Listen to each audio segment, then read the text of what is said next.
संस्कृतगृहम् इति संस्कृतभारत्याः एकः बहु उत्तमः कार्यक्रमः आरम्भदिनात् अपि इयं योजना प्रचलति। संस्कृतगृहम् इत्युक्ते गृहे तत्र संस्कृतव्यवहारः अधिकाधिकः भवेत्। अपि च यः कोऽपि अन्यः कश्चन तद् गृहं गच्छति तर्हि तस्मिन् गृहे सः तद्गृहवासिनां संस्कृतव्यवहारं शृणुयात्, श्रुतिपथम् आगच्छेत्। अपि च तद् संस्कृतगृहं परितः अन्ये गृहजनाः जानीयुः यत् अस्मिन् गृहे संस्कृतेन व्यवहारः भवति इति। तादृशं गृहं संस्कृतगृहम् इति।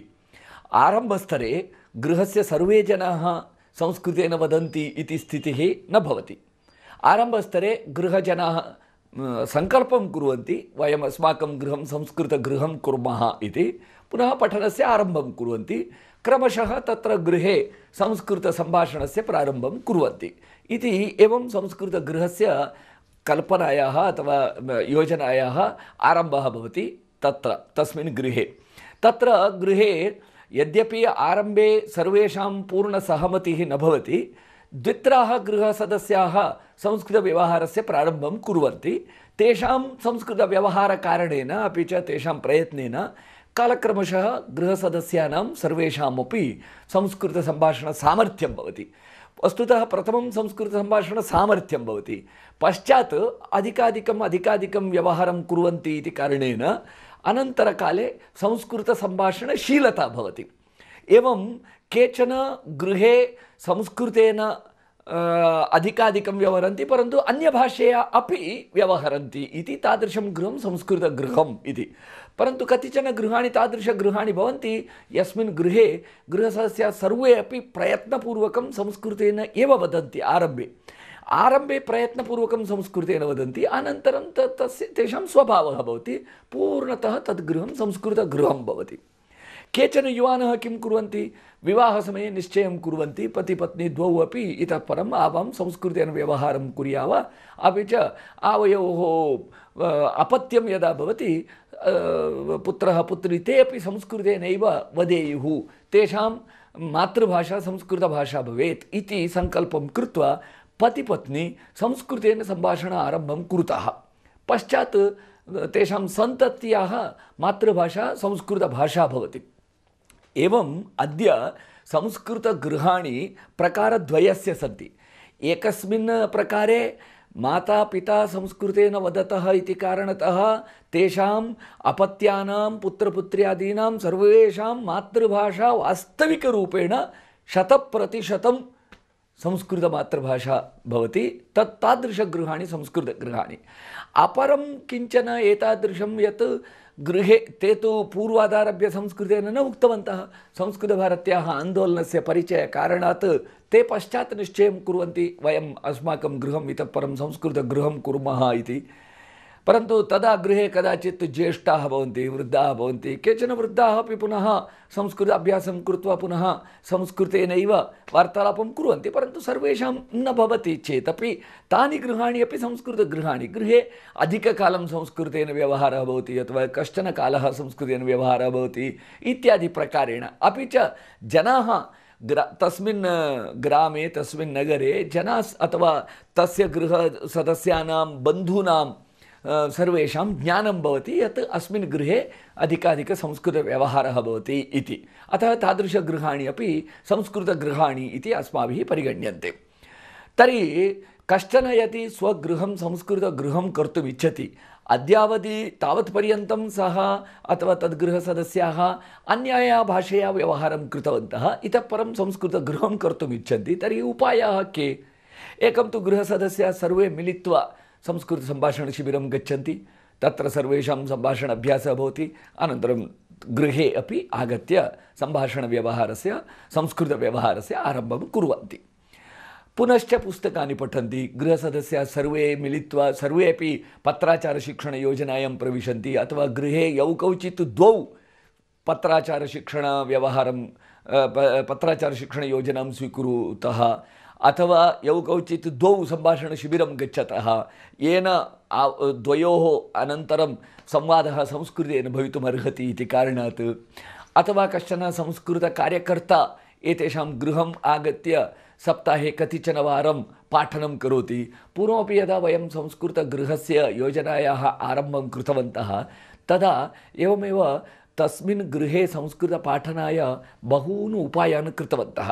उदाहरणार्थं गृहे सर्वेषां वस्तूनाम् उपरि संस्कृतेन नाम लिखित्वा स्थापयामः। तदर्थं वस्तुतः संस्कृतभारत्याः कार्यालये संश्लेषिकाः स्टिकर्स् सन्ति।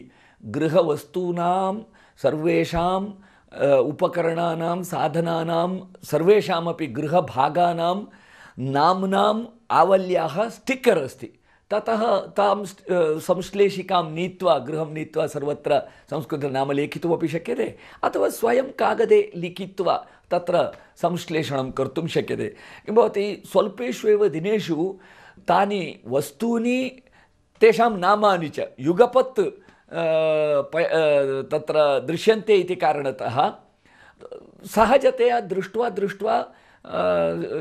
गृहसदस्यः तानि नामानि संस्कृतनामानि जानाति इति एवं तत्र नामपदानाम् अभ्यासः अनया रीत्या भवति।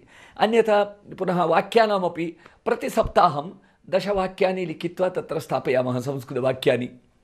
तेन अपि प्रतिसप्ताहं 10 वाक्यानाम् अभ्यासः भवति चेत् वर्षे तत्र 500 अभ्यासः भवति। विना कष्टं विना श्रमं एवं गमनागमनं कुर्वद्भिः तैः संस्कृतवाक्यानाम् अभ्यासः कर्तुं शक्यन्ते। पुनश्च गृहे अपि भिन्नभिन्नप्रकोष्ठेषु भिन्नभिन्नवाक्यानां व्यवहारः भवति। एवं तत्तत् प्रकोष्ठे येषां वाक्यानां व्यवहारः भवेत् तेषां वाक्यानां तत्र भित्तिपत्रं स्थापयामः। तेन प्रकारेण अभ्यासः भवति। एवं भिन्नभिन्न उपायाः सन्ति तत्र शिक्षणार्थं पाठनार्थं। कार्यकर्ता अपि तत्र गत्वा यथा इदानीं गच्छति तत्र तैः सह भोजनं करोति अथवा अल्पाहारं करोति। भोजनसमये तत्र यानि वाक्यानि प्रयुज्यन्ते तेषां वाक्यानां द्वारा अपि च तानि वाक्यानि पुनः भिन्नभिन्नप्रकारेण परिवर्तन अभ्यासं कारयित्वा एवं तन्माध्यमेन अपि भाषाशिक्षणं कर्तुं शक्यते। तत्र वाक्यरचनाधारितवाक्यानि तत्र स्वीकृत्य अभ्यासं कुर्वन्ति। भिन्नभिन्नक्रीडानां द्वारा अपि तत्र संस्कृत अभ्यासं कारयन्ति। एवं गृहसदस्यानां संस्कृतशिक्षणस्य तत्र उपायाः सन्ति। संस्कृतभारत्याः समीपे सोऽपि कार्यक्रमः अस्ति। यः कोऽपि यदि स्वगृहं संस्कृतगृहं कर्तुम् इच्छति तर्हि सः संस्कृतभारत्याः सम्पर्कं कुर्यात्। तत्र ते वदन्ति कथं संस्कृतगृहं करणीयम् इति। अयं तु विषयः बहु उत्तमः। यः कोऽपि संस्कृत अनुरागी स्वगृहम् अपि च भवन्तः अपि सर्वत्र प्रचारं कुर्वन्तु। ये केऽपि स्वगृहं संस्कृतगृहं कर्तुम् इच्छन्ति चेत् संस्कृतभारत्याः सम्पर्कं कुर्युः इति। अत्र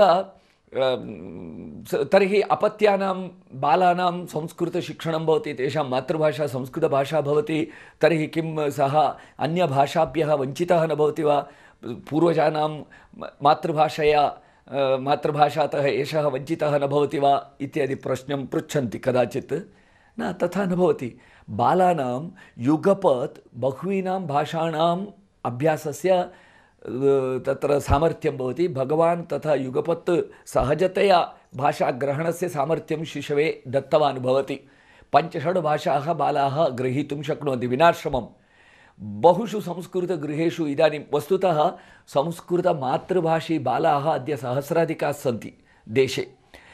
अपि च तेषां संस्कृतमातृभाषी बालानां न केवलं संस्कृतभाषाज्ञानम् अपि तु सर्वः अपि संस्कृतमातृभाषी बालाः न्यूनातिन्यूनं 5-6 भाषाः जानाति। द्वित्राः भाषाः वा जानाति। कथं गृहे संस्कृतव्यवहारः भवति, बन्धुभिः सह बन्धूनां मातृभाषा अभ्यासः भवति, गृहं परितः अन्ये ये बालाः भवन्ति तेषां बालानां या भाषा भवति ताः भाषाः अपि एतेन संस्कृतमातृभाषी बालेन अभ्यस्ताः भवन्ति। अपि च सः यदा विद्यालयं गच्छति विद्यालये याः भाष्याः पाठ्यन्ते ताः भाषाः अपि एषः अभ्यासं करोति। वस्तुतः एतस्य संस्कृतमातृभाषी बालस्य संस्कृतज्ञानम् अस्ति इति कारणेन मातृभाषायाः ज्ञानं नाम अन्यप्रादेशिकभाषाणाम् अभ्यासः विद्यालयभाषाणाम् अभ्यासः अपि बहु सम्यक् भवति। तस्य इतरभाषाणाम् उच्चारणं सम्यक् भवति, इतरभाषाणां व्याकरणम् अत्र नाम इतरभाषासु एतस्य वाक्यानि संस्कृतमातृभाषी बालस्य वाक्यानि शुद्धानि भवन्ति, शुद्धतराणि भवन्ति। यतः संस्कृतज्ञानम् अस्ति इति कारणेन सहजतया अन्यभाषाः स्पष्टतया च शुद्धतया च गृह्णाति। अपि च तस्य शब्दभण्डारः अपि वर्धते, अपि च शब्दनिर्माणमपि कर्तुं शक्नोति सः संस्कृतभाषाज्ञानेन इति अस्माकम् अनुभवः।